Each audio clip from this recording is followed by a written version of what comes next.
Hi, in today's tutorial, I'm going to show you how to wear multiple hairs on Roblox application or website, whatever you can call it. Of course, when you all you need to do first of all, just go and open the browser that you're going to use to follow this tutorial tips with.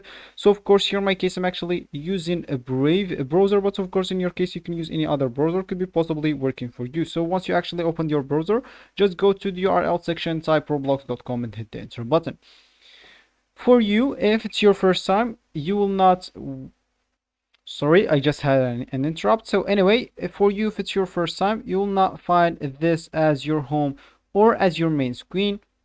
You will find another screen, which of course they will ask you to sign up or to create an account. Just fill in some normal informations, or you can just go and log into your account from the top right corner.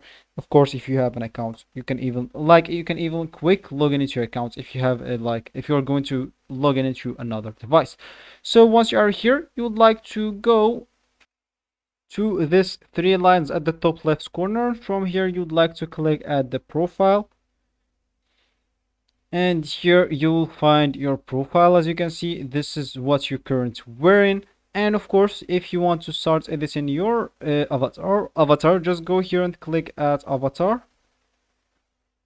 and of course you'll find here your avatar. So of course, if you want to wear multiple hair, as you can see, if you like, as an example, click on this hair,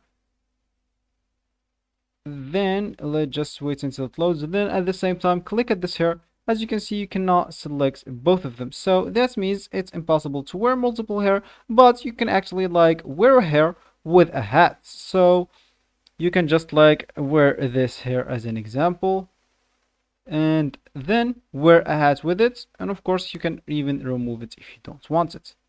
So once you actually finished, as I said, you can actually add here a hat, and as you can see, you can add the hat with your hair. Of course, there is an option that you'll need to use the advanced option. You'll need, if to select a hair, then go to the other hair and click here and click at copy a link address, then go to the advanced option, which will allow you to use multiple hairstyles on Roblox. But of course, it's pretty hard to do that, but it's not really impossible. So this will be actually for this tutorial. I hope you like it. Thank you guys for watching, and goodbye.